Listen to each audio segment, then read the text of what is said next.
moved up here to Chicago in 1995, the day after I graduated, for an internship at the Chicago Mercantile Exchange. In that exchange program, I was one of 24 interns brought up for a 6-month internship program, also co-sponsored by several industry firms and so forth. I was the only female out of 24 that participated in the internship program. So obviously, I thank you, John, for trying to help women become a lot more involved in the industry and so forth. It is definitely a very exciting industry and a great place to learn. How many people like to learn and like to study? Somebody once told me that this industry and working as a broker and working in trading gives you the opportunity to be a lifelong student.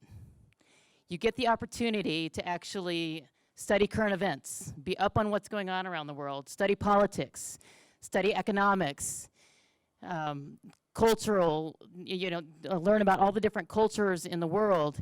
I have had clients all over the world, and I've had the opportunity to learn from each and every single person, which has been such a fabulous opportunity. First off, how many people have ever in this room have traded before? How many people have traded, okay, stocks? How many people have traded futures? All right, so one of the things we're going to talk about first is when you think about trading futures, what is the first thing that comes to mind? What is the reputation of the futures industry? Does anybody have any comments? Sterling, you think about trading silver? What do you think about when you trade futures? What was it back there? Somebody said something. Ryan, I think you had something, didn't you? I'm putting you on the spot.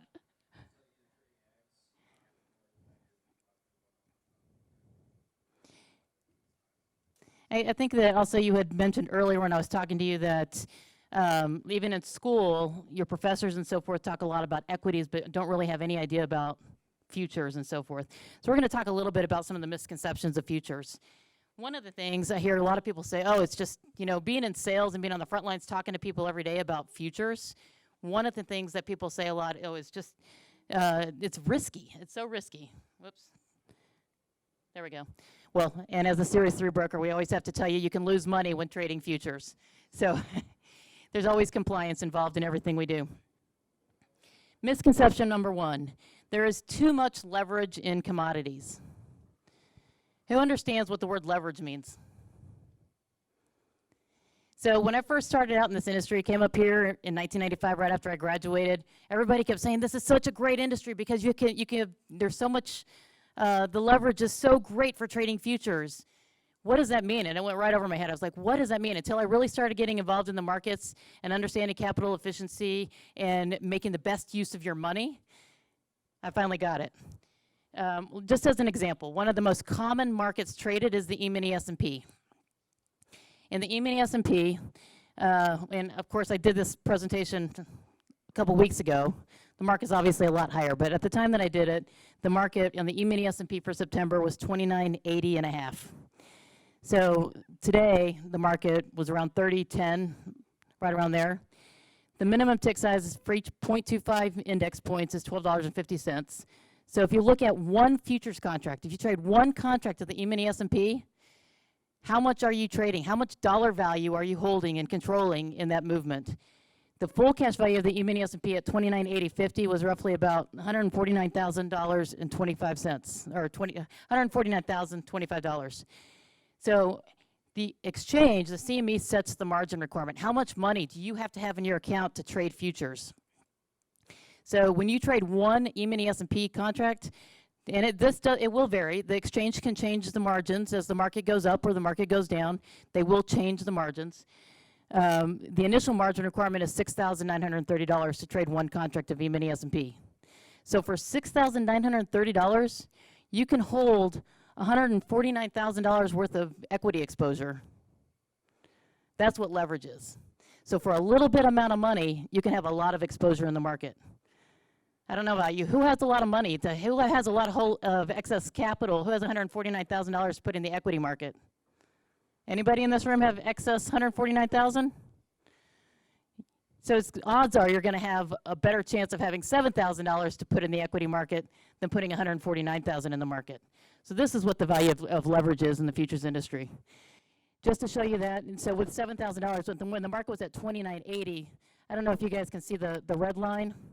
So basically, if the market fell back to that red line, you'd have zero money in your account. Now, can the market fall below the red line?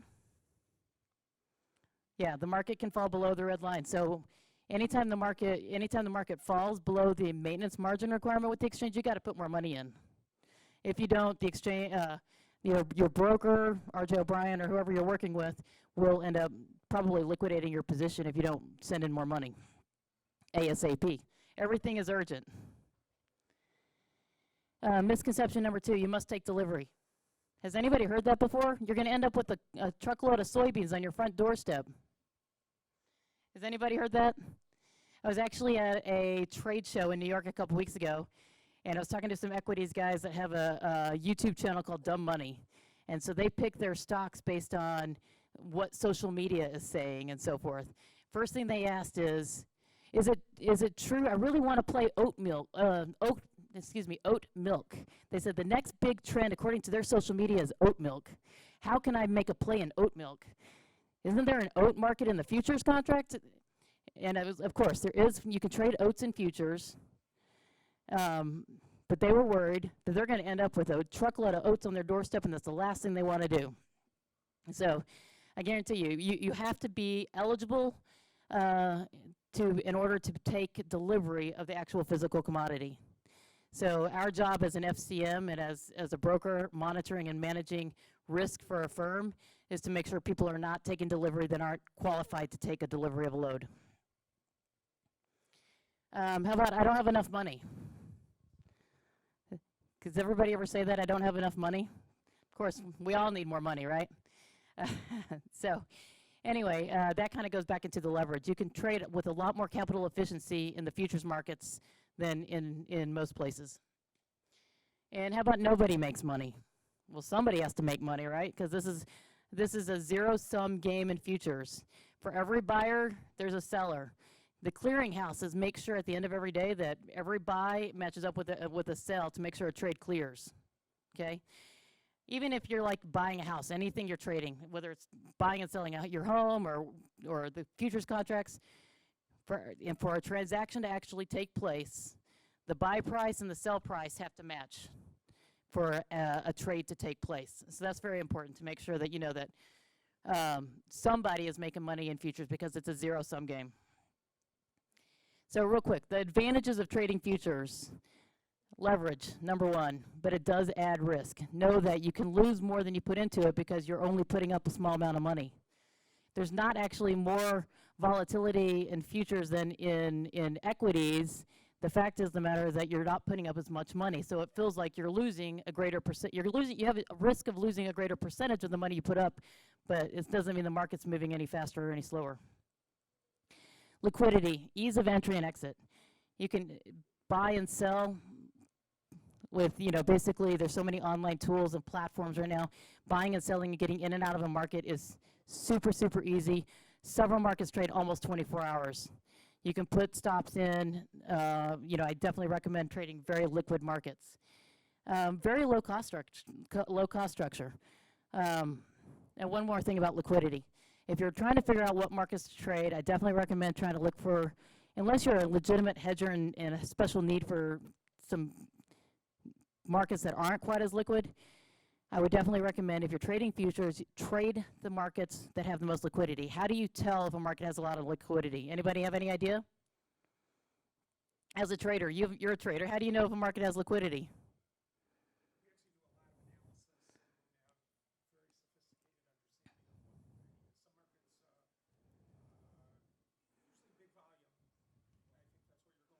Yeah, so right. So just very simplistically, starting out, liquidity, look at the bid-ask spread. Is the bid-ask spread 1 tick, or is it like 10 ticks or 20 ticks? The closer and tighter the bid-ask spread is, the price tick differential between where you want to buy and you want to sell, that's indication of more liquidity in the market. It's easier to enter and exit. So that's what we're trying to get at, keeping it really simple. Low cost structure. commission rates are so low. Even if you're trading with a full-service broker, commission rates are such a small percentage of the full cash value and notional value of what you're actually holding and trading in your account. It is a great diversification for hedging.